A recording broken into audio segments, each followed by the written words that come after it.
Good morning students, welcome back to your classes. Yesterday we revised our chapter number 1 and today we will continue with our revision for the chapter number 2, that is fraction. You all know we revised our chapter number 1 from the practice sets that are given at the back side of the book. So let's continue with the practice sets for the chapter number 2. You all have this one book, okay? At the end of the answer key there is a practice section for each chapter. So we already done some questions from chapter number 1. The rest you have to practice by yourself. Now I am continuing your revision with chapter number 2. Okay, let's come to the chapter number 2. Okay, and we will continue with this. You all have to revise very keenly each and every point for your PTs. You all know your PTs are very near. From 16 there is a demo test for each and every subject. Okay, so let's start with our first question. The reciprocal of 4 whole 1/3 is. So here is our question. The reciprocal of 4 whole 1/3 is. मुझे इसका reciprocal निकालना है. Reciprocal से पहले मुझे इसका fractional form पता होना चाहिए. मुझे होल में नहीं चाहिए, कंप्लीट फ्रैक्शन में चाहिए. तो मैं 4 होल 1/3 को कैसे कन्वर्ट करूँगी? सबको आता है होल से कन्वर्ट करना. आप लोग 6th में 5th में पढ़ चुके हैं. तो मैं इसको कन्वर्ट करूँगी तो मुझे क्या मिलेगा? 4 3 जा 12 और 1 13. 13/3. नाउ रेसिप्रोकल क्या होगा इसका? Reciprocal of 13/3 is equals to 3/13. So what is our answer? 3/13. Now let's come to the second question. Question number 2. Okay, multiply the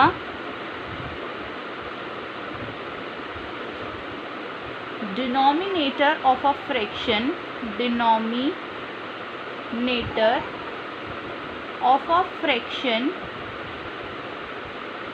by 1/3 will give dash the value of the fraction. Okay, अगर मैं किसी भी fraction के denominator को 1/3 से multiply करूँगी तो मेरी फ्रैक्शन की वैल्यू क्या होगी? इस क्वेश्चन का क्या मतलब है? इस क्वेश्चन का मतलब है अगर मैं किसी भी फ्रैक्शन के डिनोमिनेटर को 1/3 से मल्टीप्लाई कर दूं तो उस फ्रैक्शन की वैल्यू में कितना इंक्रीज या डिक्रीज होगा, मुझे ये बताना है. Okay, let's take an example. मैं एक एग्जांपल लेके आपको समझा देती हूँ. मैंने एक एग्जांपल ले लिया 1/3. मुझे इसके डिनोमिनेटर में मल्टीप्लाई करनी है अगेन 1/3 की. ठीक है, जब मेरे पास ऐसी कंडीशन आती है, आपको 6th क्लास में भी बताया गया था, जब ऐसी कंडीशन आती है जब आपको इस तरीके से मल्टीप्लाई करना हो तो 1 1 जा कितना हो गया? ये 1, यानी कि ये 1/3 हो गया. जब मेरे पास ऐसी कंडीशन आती है तो डिनोमिनेटर की मल्टीप्लाई डिनोमिनेटर में और न्यूमरेटर की डिनोमिनेटर में इस तरीके से मल्टीप्लाई हो जाती है. इसका डिनोमिनेटर इसके न्यूमरेटर के साथ और इसका न्यूमरेटर इसके डिनोमिनेटर के साथ मल्टीप्लाई होता है. तो आंसर क्या आ जाएगा यहाँ से? 3/1. तो ये वैल्यू इसके कितने टाइम्स है? 1/3 के 3 टाइम्स है. कितने टाइम्स है? 3 टाइम्स है. ट्रिपल हो गया ना. ये 1/3 को अगर मैं 3 बार प्लस करूँ तो मेरे पास कितना आएगा?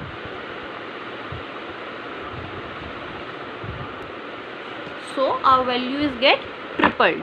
हमारी वैल्यू कितनी हो गई है? ट्रिपल हो गई है यहाँ पे. Now let's come to the next question, that is question number 3. Which question is now? Question number 3. What is question number 3? How many 1/6 are there in 1? How many 1/6 are there in 1? 1 के अंदर कितने 1/6 होंगे? तो common सी बात है, मैंने 1 के कितने पार्ट करे हैं? 6 पार्ट्स करे हैं. 1 2 3 4 5 6 पार्ट करें. सबका डिनोमिनेटर क्या हो गया? 6 हो गया. मेरे पास कितने पार्ट्स आ गए? 1 2 3 4 5 6. तो कितने 1/6 थे एक 1 के अंदर? 6. तो आंसर क्या है इसका? 6. Now let's come to the next question, 4th. Here is our 4th question. The value of 0/1 is. 0/1 की वैल्यू मुझे निकालनी है. किसी भी चीज़, किसी 0 को जब कभी भी किसी से भी डिवाइड करते हैं हमेशा आंसर क्या आता है? ज़ीरो ही आता है। ज़ीरो से किसी को मल्टीप्लाई करें या डिवाइड करें, आंसर हमेशा क्या होगा, ज़ीरो होगा। The sum of 3/7 and 2/7 is 3/7 और 2/7 का क्या निकालना है मुझे, सम निकालना है। तो यहाँ पे मेरा मैं क्या लूँगी, एलसीएम। एलसीएम क्या आ जाएगा मेरा 7, 3 + 2 एज इट इज़, 3 + 2 कितना हो गया 5 और नीचे 7।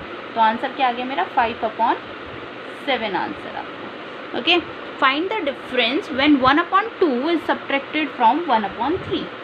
1/3 में से 1/2 को सब्ट्रैक्ट किया गया। Okay, now I will take the LCM for that. LCM क्या आ जाएगा मेरा 6। नाउ 3 2 जा 6 तो 1 2 जा 2 माइनस 2 3 जा 6 तो 1 3 जा 3।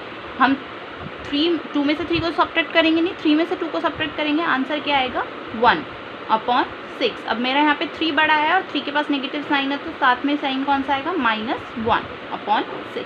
सो what is our answer, -1/6 is our answer.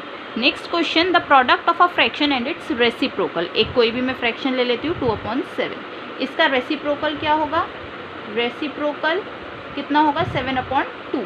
इन दोनों की प्रोडक्ट, इन दोनों की प्रोडक्ट, 7 से 7 कैंसिल, 2 से 2 कैंसिल, क्या आ जाएगी 1। सो the answer is 1।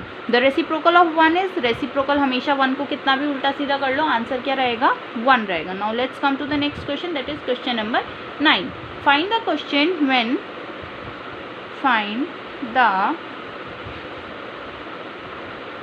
question when 4/3 is divided by 3/4। 4/3 को डिवाइड करना है 3/4 से। ओके, तो मैं डिवाइड करके फ्रैक्शन वाला साइन ले लूँगी। फ्रैक्शन के साइन का मतलब भी डिवाइड ही होता है एक तरीके से। अब आपको पता है इसका न्यूमरेटर इसके डिनोमिनेटर के साथ और इसका डिनोमिनेटर इसके न्यूमरेटर के साथ मल्टीप्लाई होगा। तो 4 × 4 और 3 × 3, 4 4 जा 16/9।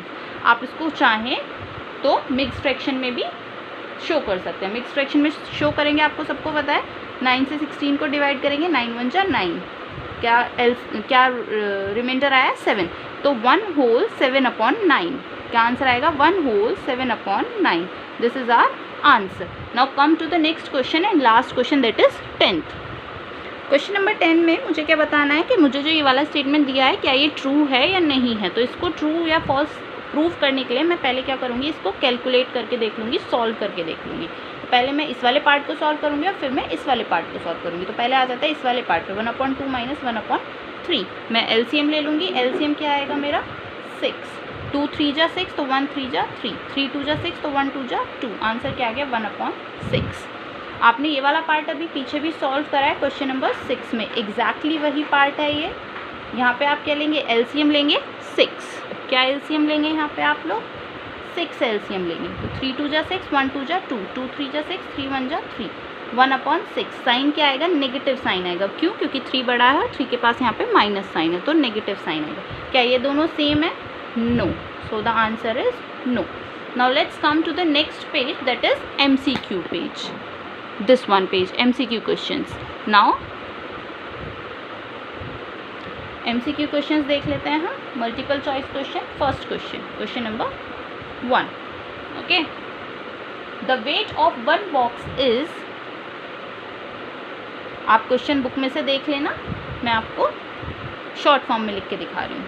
Wait of 1 box is 3 whole 1/2 kg। एक बॉक्स का वेट आपको ये दे रखा है।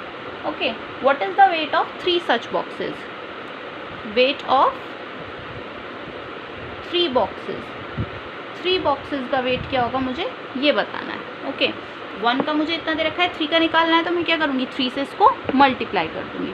तो 3 × 3 होल 1/2। पहले इसको मैं मिक्स फ्रैक्शन से अपने फ्रैक्शन में लाऊंगी, सिंपल फ्रैक्शन में। 3 2 जा 6 और 1 7/2। 3 से मल्टीप्लाई करेंगे, 7 3 जा 21, 21/2। ओके, अब आपकी बुक में जो आंसर्स हैं वो आपको कैसे दे रखे हैं, आंसर्स यहाँ पे मिक्स फ्रैक्शन की फॉर्म में दे रखे हैं। तो हम क्या करेंगे, मिक्स फ्रैक्शन को फाइंड करेंगे। 21/2 से हम इसको क्या किस में चेंज करेंगे, मिक्स फ्रैक्शन में चेंज करेंगे। तो साइड में मैं यहाँ छोटा सा डिवाइड करके देख लूँगी, 2 1 जा 2, ओके, 1 बचा, सॉरी 0 बचा, 1 उतार लिया मैंने, 1 कटेगा नहीं, तो क्या आ जाएगा 0, रिमाइंडर कितना बच गया 1, तो मेरा क्या आ गया ये 10 होल 1/2, 10 होल 1/2, तो आंसर क्या आ गया 10 होल 1/2, यानी कि a part. Okay, now let's come to the next question, that is question number 2. What is question number 2? The reciprocal of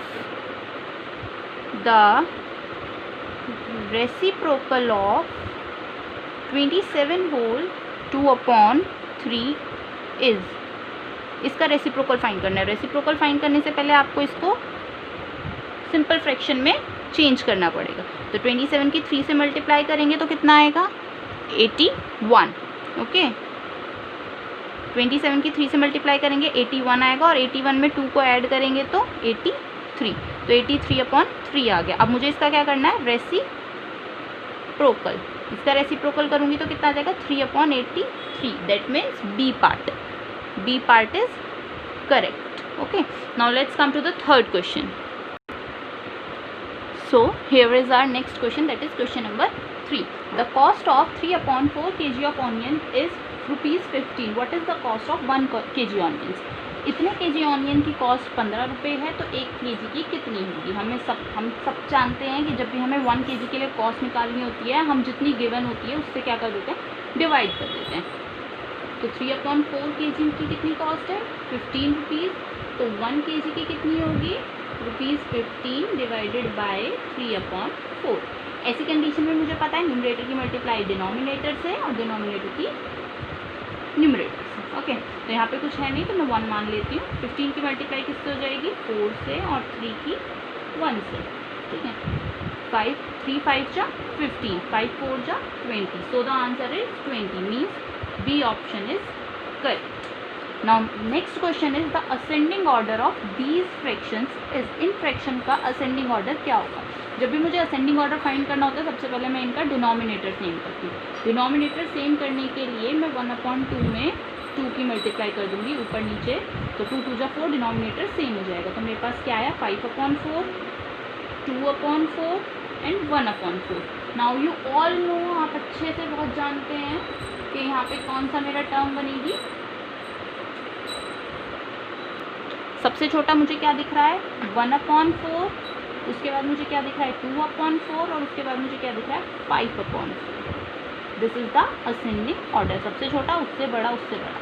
now let's come to the fifth question, the fraction equivalent to 15/24।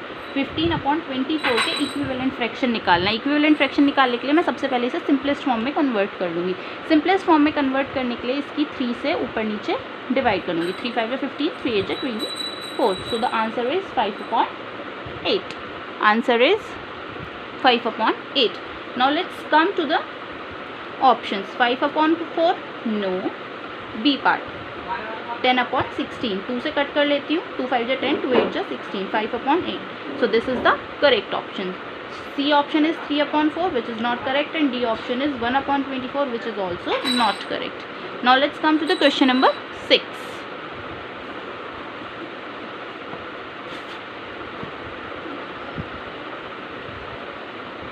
Question number 6. Which of the following is same as 2/5 of an hour? Which of the following is same as 2/5 of an hour? Answer मुझे minutes में दे रखा है, तो मैं are की जगह क्या put कर लूँगी मिनट्स पुट कर लूँगी। एक आर में मेरी कितने मिनट्स होती हैं 60 मिनट्स होती हैं। ऑफ की जगह मैं क्या यूज़ करती हूँ सब जानते हैं, मल्टीप्लाई 2/5 इंटू 60। 5 से इसको कट करूँगी, 5 1 जा 5, 1 कैरी गया, 5 2 जा 10, 12 2 जा 24। Answer is 24 minutes. Answer is 24 minutes. So which option is correct? C option is correct. Now let's come to the next question, that is question number 7. Here is our question number 7.